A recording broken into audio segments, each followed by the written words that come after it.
In this episode of How Not to Sail, I get to take my recently discovered brother sailing. Yeah, it's a slow and steady kind of traveling. I'm reminded once again how one should not try to plan too big of a cruise. Unless we're going to motor the whole time, then it'll probably take a bit longer. We'll see how Brother Pete does his first time on the salty water. Is there a nautical term for when you're doing this? Which thing? Going really slowly? And I'll probably figure out a few things not to do. Oh, I tried to swing over here. Here it comes. Boom. There we go. What could possibly go wrong?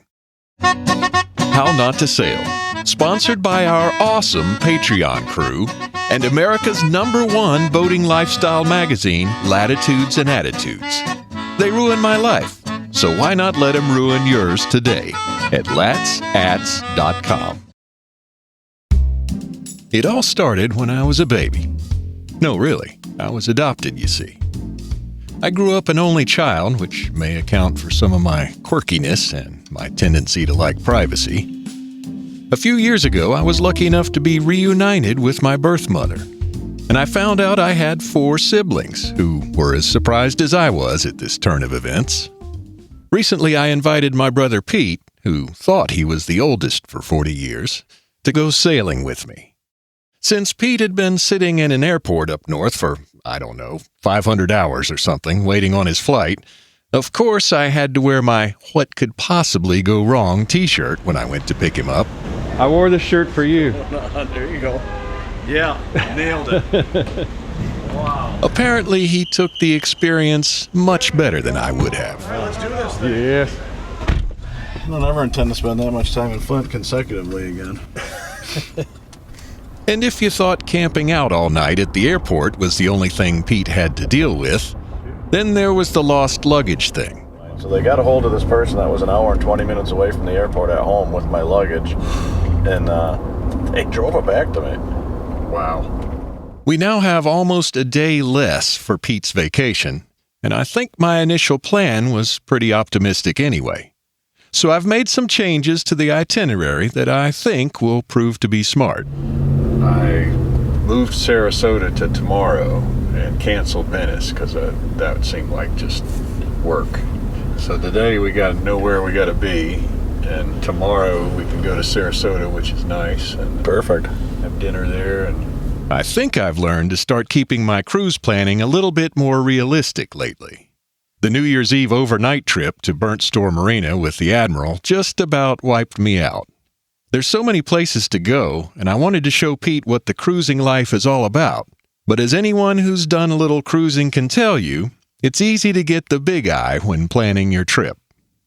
And anyway, Pete hadn't even been on the ocean yet. What could possibly go wrong?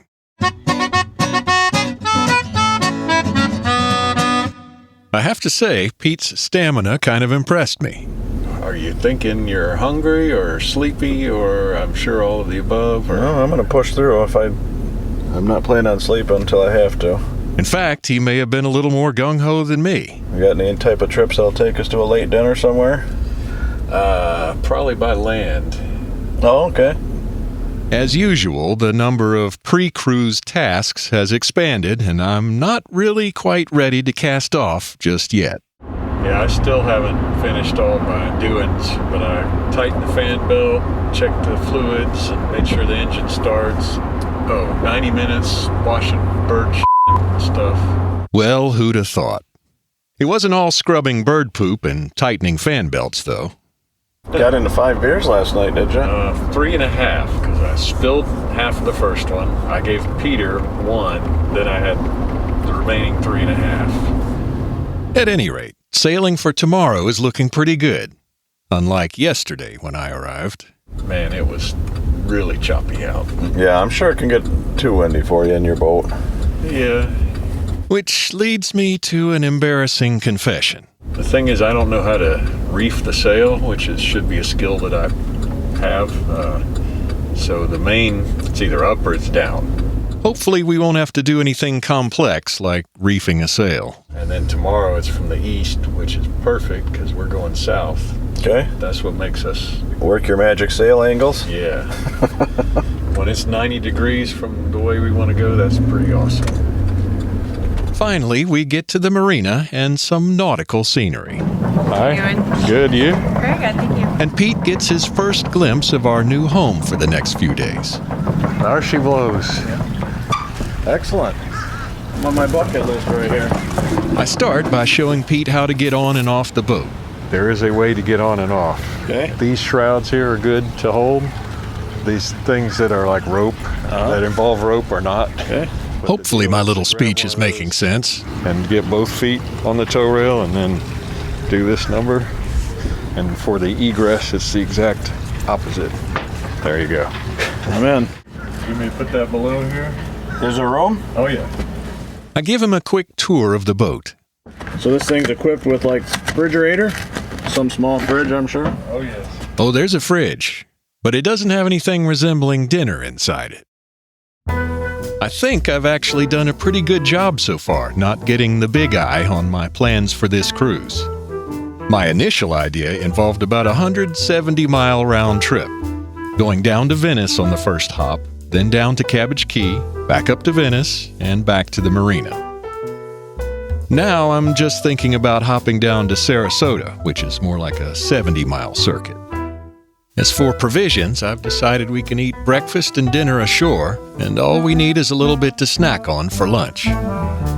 But there's nothing in the fridge resembling dinner, so I find myself shamed into sailing somewhere to get some grub. After all I've told Pete, it just doesn't seem right to have to wait until tomorrow to go sailing. It's early enough in the afternoon that we can sail somewhere for an early dinner and be back before dark. I was gonna take one of my motion pills. Not that I'll need it, but since we're sitting on a boat. Motion pills. No, nothing untoward happened, other than I talked Pete into sitting outside in a hoodie so we could keep an eye on the boat and have a chilly dinner before heading back to the marina. All right, so what do you make your first day? Well, that was good. I know that wasn't the choppiest part, but I sure didn't have any trouble with any emotion or anything. Good. Pete fared pretty well for our first little trip across the protected waters of Boca Ciega Bay. We might hit a little more waves tomorrow, I'm sure, But tomorrow we'll be crossing Tampa Bay.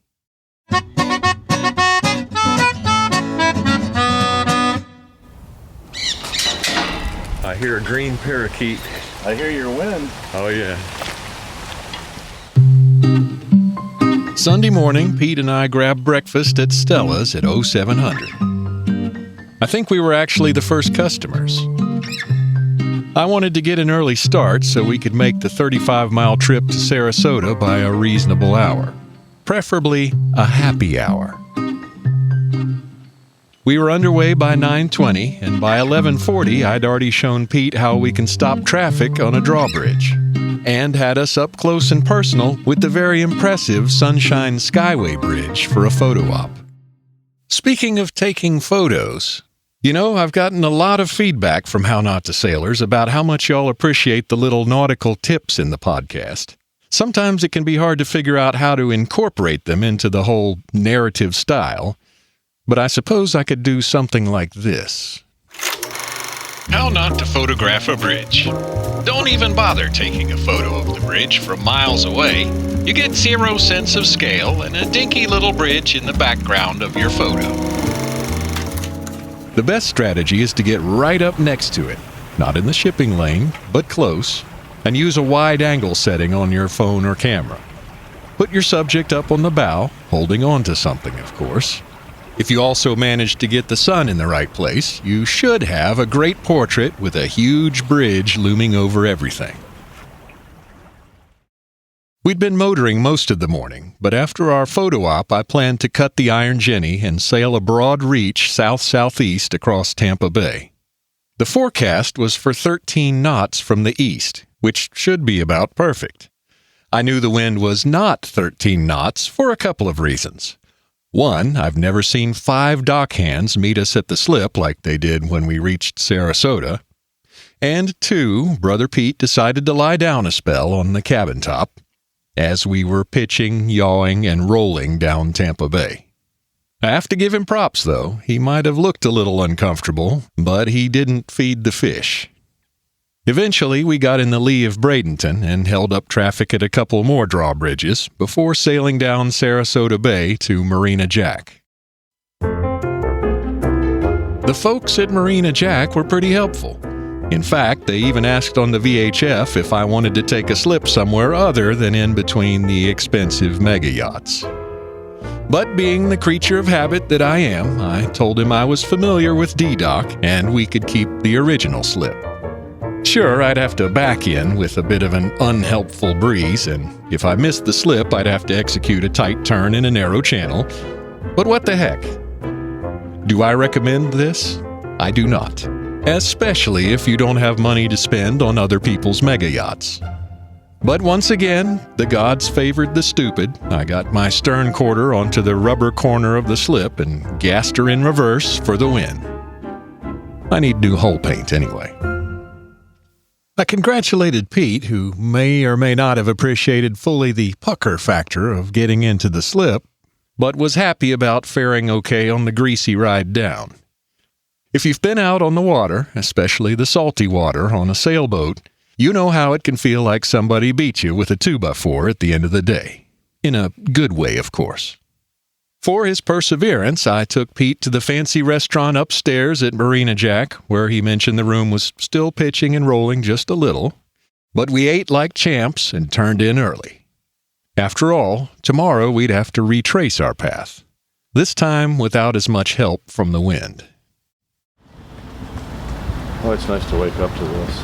Yes, sir. Monday morning, and Pete didn't seem too much worse for the wear. So what'd you make of yesterday's boating extravaganza? Oh, I thought it was good. Definitely, it takes a toll on you up here. Feeling like you're still moving? Yeah. We headed over to O'Leary's to fuel up for the day. Can I get a garden omelet with Swiss? White wheat or rye bread? Wheat's fine. I have some thoughts on what not to eat or drink before going sailing. First of all, don't be hungover. I guess that's not something to eat or drink, but anyway. I don't recommend a lot of greasy or acidic food. A bit of non-greasy protein, maybe some bread or something like that, I find to be good ballast for the belly. Not too much or too little of anything.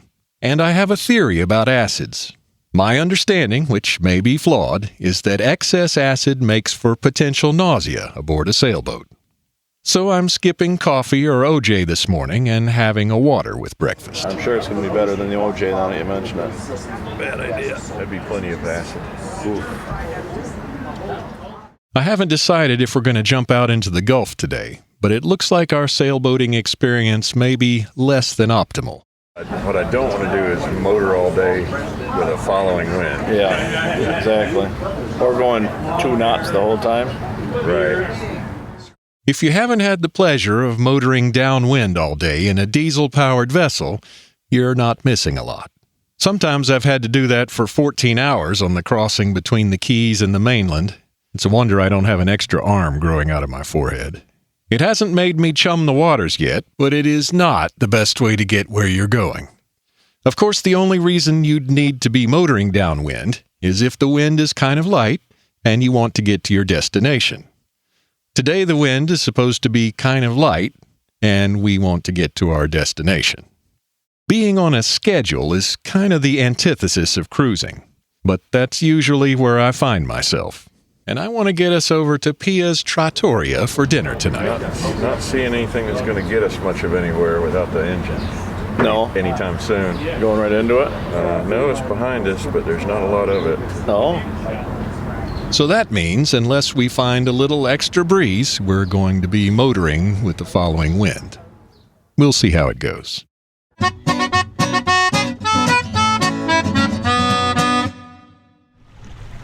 By 10:30, we're sailing up the middle of Sarasota Bay, wing and wing, which means the fickle following wind is almost dead astern.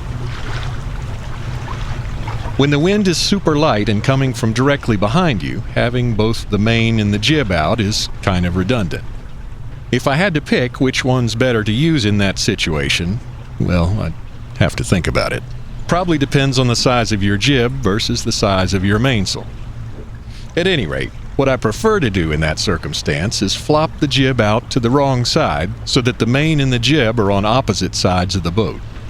As you can imagine, it can be a little ticklish to keep one sail on the correct side of the boat and one on the wrong side. And even though I only do this when winds are light, I like to have a preventer line tied to the main boom so it can't accidentally jibe. Oh, I tried to swing over here. Here it comes. Boom. There we go.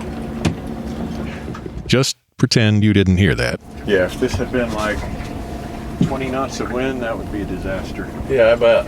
It's gotta be hard too on the equipment, Take the mast down. right? Since I sail by myself a lot, I've kind of gotten to where I don't even like to jibe, preferring instead to do a 270 the opposite way. The term the old sailing ships used is pretty cool. It's called to wear ship. There's nothing wrong with jibing when you mean to, but an accidental jibe, if the wind is fresh at all, is not a good thing. Anyway, when the wing and wing configuration is working, it makes for a nice picture you can impress your sailing friends with. And after all, I'd rather be making 4 knots going the right direction than 6 knots going the wrong direction. Yeah, we slowed down to 4.2. Good speed. I guess it's not a bad speed, but at this rate, we won't even get our nose in the slip until 6 or 7. And I'd really like to take Pete to Pia's Italian restaurant. How not to sail 101. Never plan too many miles in your day or in your trip. In other words, don't get the big eye. Yeah, what are we steady at 4? Not quite. 3.5. Yeah. I think I've done a pretty good job so far in cutting down our expectations from some super crazy itinerary to something relatively manageable. But we're going to have to make a decision today, factoring in how fast we're going with the wind, how much diesel exhaust we want to eat, and how important it is to be back at the marina with numerous food and beverage choices. We can push on, which would probably require diesel at some point, us eating the diesel for the rest of the afternoon. Yeah. Or we can take the time that he gives us with the wind. Yeah. The diesel option is my least favorite. Yeah, I would say. Since we're not in any particular hurry. You are. I'm game to see how far we get under the wind and deal with that. Guess I'm going to need my VHF radio here shortly. The short story is, we went out under the narrow drawbridge at Longboat Pass into the Gulf. Longboat Pass Bridge, JC Sales, thank you much. Have a great one. It was kind of greasy, as expected. We had to motor downwind at times, and Pete spent a little more quality time reclining on the cabin top. He mentioned working on his tan, but I'm not so sure. I'm also not sure I explicitly ever promised we'd learn something on this podcast, but another handy tip would be, if someone you know is remotely prone to motion sickness in a car or any kind of normal vehicle, you may want to second guess taking them aboard a sailboat on the ocean. It worked out okay for my brother Pete, though. Didn't feed the fish once, didn't complain, seemed to have a pretty good time, in fact. I guess my point this episode is not to get the big eye, either with your itinerary or with what your guests can handle, or what you can handle for that matter. Captaining is serious work, especially when you have other folks aboard that you're responsible for. So take it easy on yourself, then keep it fun. Anyway, we did make it back to the slip in time to eat at Pia's. After some fun time at a couple of beaches the next day flying the drone, and a couple more fine eateries, I'll be helping you guys out. it was time to drop Pete back off at the airport. I'd been doing a lot of recording this trip, which Pete had been a sport about. By the way, do you mind if I capture this for posterity? No. Audio only, not to worry. But I still felt kind of awkward about recording during a personal family trip. So there I was at the airport departure curb, feeling like a schlep, wishing my brother a safe flight while holding the recorder in my hand. Seemed kind of, what's the word I'm looking for here? Manipulative? But I thought we just might have a good podcast somewhere in the tape.